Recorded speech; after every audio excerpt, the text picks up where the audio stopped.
Très bien aussi, je suis d'accord. Il est très drôle. C'est quelqu'un de très drôle. Bravo Maxime Castel. Bonjour. Bonjour. C'est Amélie. Salut J'ai une Amélie. question pour Kev. C'était pas trop compliqué d'embrasser autant de nanas? Si, c'était dur. Très très dur. Non, c'était vraiment très agréable. Franchement, j'ai vraiment kiffé. Ça fait partie des avantages que donne le cinéma. C'est que c'est pas moi qui ai demandé, tu vois, c'était pas mal poli ni rien. C'était obligé quoi, c'était le scénario du film qui le demandait. Puis il en embrasse pas tant que ça en fait. Hein. C'est vrai que tu n'embrasses pas tant que ça en fait. Il y en a un beau à l'hôpital quand même. Hein? Il y en a un beau à l'hôpital. Ah oui.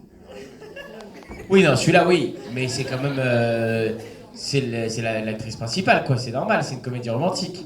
Oui, donc tu t'es sorti forcé. Non, je me suis pas senti forcé. Parce que t'es arrivé à quelle heure, toi? Parce que t'as pas vu le film, je pense. Parce que J'ai dans le... attendu longtemps. Hein? On a attendu longtemps. Ah ouais? Parce que il y a une construction, ça arrive pas comme ça, tu vois ce que je veux dire? Il y a un truc qui monte et tout ça, et t'es content de l'embrassade à ce moment-là, normalement. La scène des nichons? La scène des nichons? Des giflons, tu veux dire? Scène des giflons. Donc oui voilà, mais en fait à part Marie-Zoé, donc Marie-Zoé c'était assez logique que j'allais l'embrasser puisque c'est une comédie romantique. À part Marie-Zoé, je crois qu'il y en a 2, 3, max, 2, même pas 2, 1. Pauline la voisine, non. On va pas l'embrasser. Non, Madame Roland, non. Non. Ça aurait été clairement gênant. mais vous embrasser celle du début. Et c'est tout. Ah mais oui, au début, oui. Au tout début. Tout début, Cécile. Et tu te rappelles, t'as oublié mon prénom? Non, Cécile. Ouais, voilà. Voilà. C'est tout en fait. J'embrasse elle et Marie-Zoé. T'étais dans quelle salle? T'as été voir Taxi, non? C'est sûr et certain. Bonsoir. Salut. En tout cas, félicitations pour ce film. C'était excellent. On a vraiment passé un très bon moment. Bah, c'est très gentil, merci Très gentil. beaucoup. Et en fait, j'aurais une petite question, surtout par rapport à la réalisation et comment ça s'est passé avec Marc Lavoine, parce que vraiment, on le découvre là, sous une facette vraiment. Il est génial, hein? Ah, il est génial. Vraiment. Moi je le trouve génial, moi aussi. Ouais. Donc, C'est comment vraiment ça le s'est plus drôle du passé, film. Está peligrosa, un poquito. C'est ça. Est-ce que vous Dos, n'avez pas eu no, beaucoup de yo. fou rire ou de. Parce que ça a dû être un peu. Ah, ça a été dingue. Ouais. Je vais laisser Franck vous répondre, mais moi, c'est impossible pour moi de tourner avec lui sans rire. On était juste tous les deux dans un appart toute la journée, et il était Pablo de la Poya toute la journée. C'était pas juste pour le film, il s'est mis dans ce rôle, et il l'a aimé, et il est devenu ce gars pendant tout le temps du tournage, quoi. Donc c'était tout le temps, il arrivait le matin, il me voyait, il faisait « Hola, Kevin, está poquito, ma ouais. » Il était non-stop dans le rôle de Pablo, quoi. D'accord, ouais, merci. Ouais, il en sortait plus. Hein. Tous les petits trucs. Est-ce que tu l'as. Ça, c'est. Ça, j'avoue, c'était en boucle. Ça va rester, ça. Ouais. Ça va rester. Ça, c'est, vous verrez dans quelques jours, entre gens qui sont venus. Tu vois, la bande de copines, là, quand elle va rentrer en Bretagne, nanana. Putain, j'ai rencontré un mec, nanana, t'as vu ça? T'as vu ça? Bonsoir. Bonsoir. Ah, ici. Salut. Salut. Déjà, merci à tous les deux d'être là ce soir pour présenter le film, parce que c'est superbe. C'est toujours Merci, chouette très d'avoir gentil, des gens merci pour, beaucoup. pour présenter, pour discuter sur le film. J'avais 3 petites questions.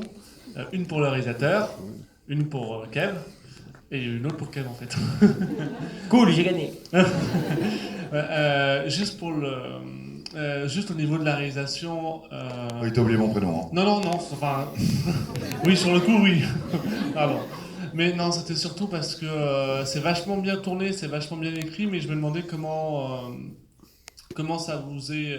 Enfin, est-ce que ça vous a été difficile ou pas de... Parce que vous connaissez bien Kev, vu que vous avez fait la série Soda et tout avec, mais il faisait un rôle, et vous avez fait aussi un rôle dans la série Soda qui était totalement différent, parce que, enfin, entre ce que Kev faisait, vous étiez réalisateur maintenant, donc vous n'êtes plus acteur, donc Kev il fait un rôle totalement différent là. Ça n'a pas été trop difficile de changer, d'arriver à le faire changer complètement de registre, parce que même si l'humour est toujours là... T'écris des livres, non? Tu sais quoi, je vais te dire un truc. Moi, j'ai hyper bien compris ta question. Mais vraiment, hein. Mais je pense, c'est mon avis. Je pense, comment tu t'appelles?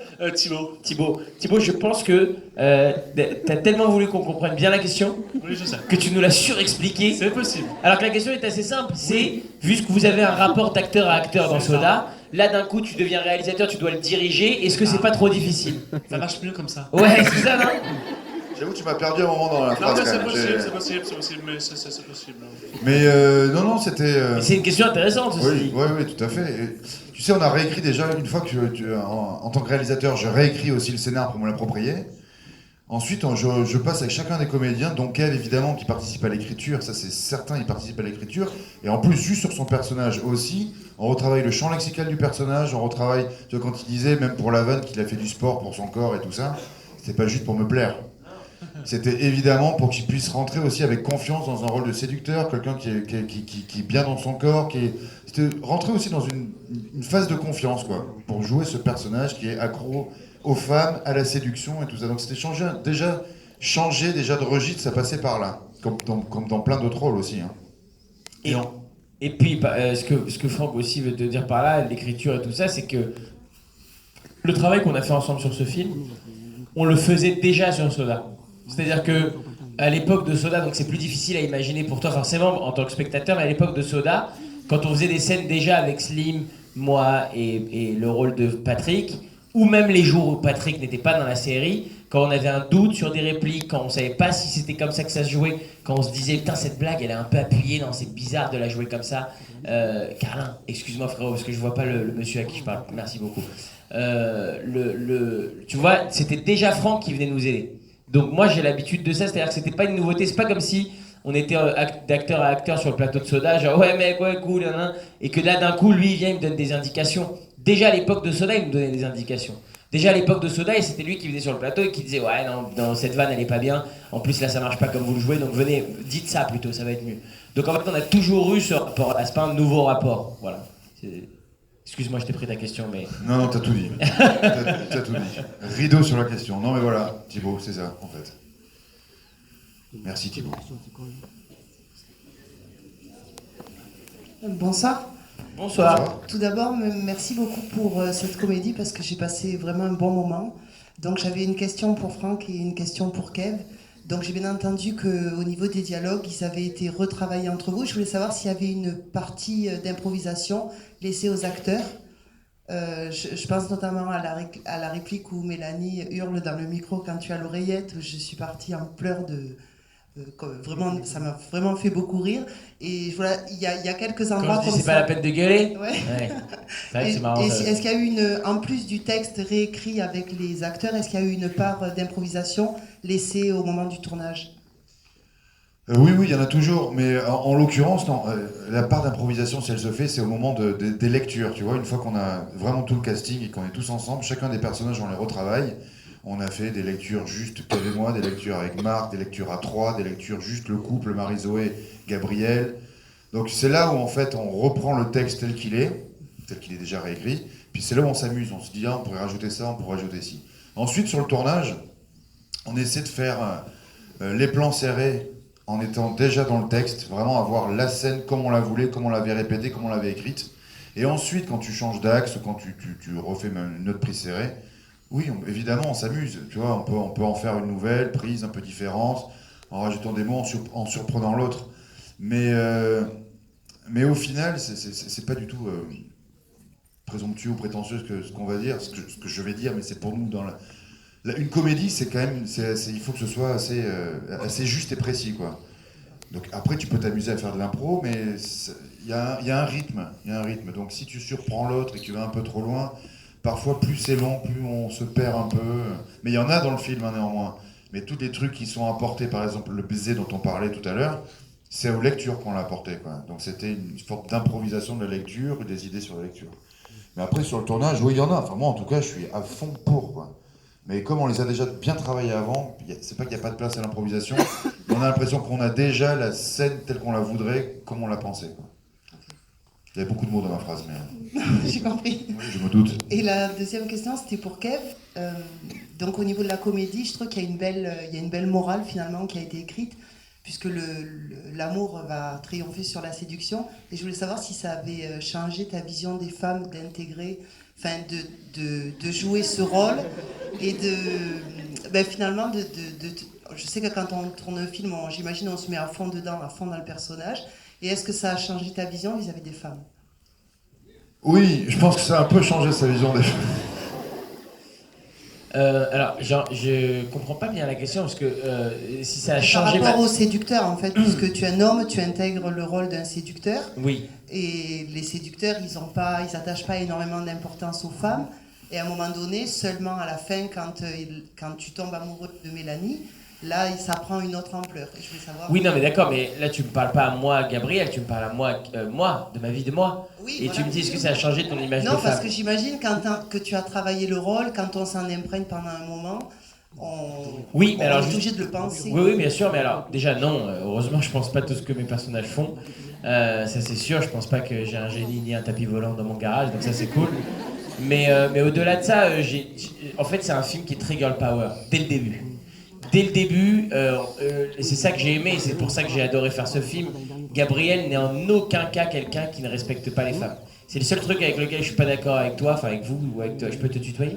C'est le seul truc sur lequel je suis pas d'accord avec toi, c'est quand tu te dis quand on est séducteur, forcément, on s'en fout un peu des femmes. Pas lui. Lui, au contraire, justement, il est séducteur, et justement, s'il est séducteur, c'est pas de sa faute, c'est parce qu'il aime toutes les femmes. Et il le dit à un moment donné dans le taxi. Il dit, parle pas mal d'une femme, vous aimeriez qu'on parle comme ça de votre mère. Et ça, c'est une scène qui est très importante, parce que ça montre vraiment quelle est sa psychologie. Sa psychologie, c'est pas, vous êtes des mouchoirs, je vous prends, je vous jette. Sa psychologie, c'est, putain, je l'aime, elle est magnifique. Oh non, putain, elle aussi, je l'aime. Oh là là, elle aussi, je l'aime. C'est ça, sa psychologie. C'est pas du tout comme un mec qui dit, eh, bah ouais, elle, je l'ai niqué, je l'ai niqué, je l'ai. C'est pas lui, c'est pas du tout ce mec-là. Non, mais c'est important à comprendre, parce que sinon, j'aurais jamais joué un rôle comme ça.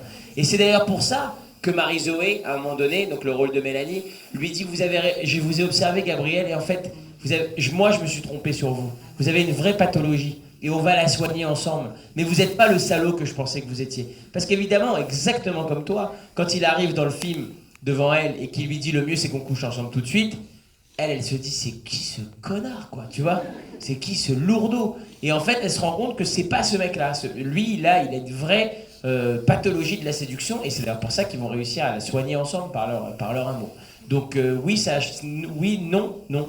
Ça n'a pas du tout changé ma vision des femmes, puisque c'était la même déjà avant ce film. Voilà, moi j'ai été élevé par ma mère, et quand on a été élevé par une mère, on sait que les femmes sont les reines. Voilà. On va prendre une dernière question. Bonsoir. C'était pour savoir si tu vas refaire un one-man show. Est-ce que je vais refaire un one-man show? Oui. Je l'ai annoncé genre à peu près dans toutes les émissions de télé de France. Je sais pas suivi dans une cave ou quoi, mais en tout cas... non, évidemment, je me moque de toi, ma chérie, mais oui, je vais refaire un nouveau one-man show. Ça commence en décembre, et ça s'appelle Soi-disant. Voilà. Et ça célèbre 10 ans de scène, parce que j'ai démarré mon premier spectacle qui s'appelait The Young Man Show en 2009, et l'an prochain, on sera en 2019, donc ça fait déjà 10 ans, et ce sera mon 4e spectacle. Par exemple, toi, t'as quel âge? J'ai 13 ans. 13 ans, t'imagines? Moi, quand j'ai commencé, c'était il y a 10 ans à faire des sketchs sur scène. Il y a 10 ans, c'était un autre monde il y a 10 ans. Par exemple, Emmanuel Macron, il était en seconde, tu vois, il y a 10 ans. Brigitte, c'était sa prof de français, tu vois, c'est un autre monde. C'est ça qu'il faut comprendre. Donc voilà, ça commence en décembre, et je viens à peu près partout. Déjà, je crois qu'on vient à Montpellier déjà, non? Pas loin, ou en tout cas pas loin. 7, 8, 9 Marseille, et... c'est le rodage, et après à la Grande Motte. Béziers, Zinga Zinga, et après il y aura le Zénith de Montpellier, évidemment, c'est sûr et certain. D'accord, merci. Voilà, avec plaisir. Merci à tous. Bon, on fait une dernière, il faut toujours annoncer. Il faut dire C'est ce que la j'ai dernière ou les 2 dernières. C'était elle. C'était. Attends, on avait dit la dernière, elle? Allez, une autre dernière. Bonsoir. Autant pour moi, on avait dit. Alors c'est toi la dernière. Alors déjà je voulais dire j'adore le film, ça fait 2 fois que je le vois, je suis allée vous voir en avant-première à Avignon, donc c'est génial. Et je voulais savoir quelle était... Donc tu voyages avec nous, quoi. Oui, c'est ça. C'est énorme. Et je voulais savoir quelle avait été la scène la plus difficile à tourner, qui a nécessité plusieurs reprises ou courir. C'est bien ta pause là quand même. Ouais. Faire ça. Parce que j'ai les jambes, Ouais. toute la journée on a des trucs, j'ai les jambes. Elle est souvent assise donc tu vois. J'essaie de... Beaucoup de bagnoles. Alors la scène la plus compliquée à tourner. La scène la plus compliquée à tourner pour moi, je dirais la scène... Avec la blonde, Quoi? avec la sulfureuse blonde. Avec la grosse blonde, c'est qui la grosse blonde? La sulfureuse blonde, l'américaine. Avec la sulfureuse blonde. Ah, avec celle qui dit Gabriel. De rester stoïque, de pas craquer. Hein? de rester stoïque, de ne pas craquer en tant qu'homme. C'est héroïque de pas craquer en tant qu'homme. De rester stoïque, elle te disait. C'est ça? Non, mais attends, non. Là, tu te fais une fausse idée dans ta tête de la scène. Parce que tu la vois, elle ouvre la porte, elle est en nuisette et elle dit Gabriel.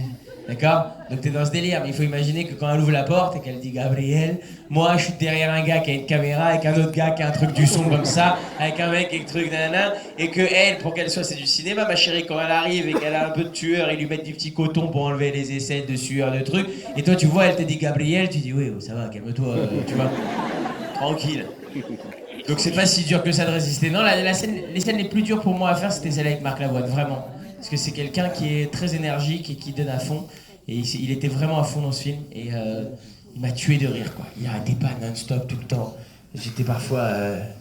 enfin bref, c'est un ouf, quoi.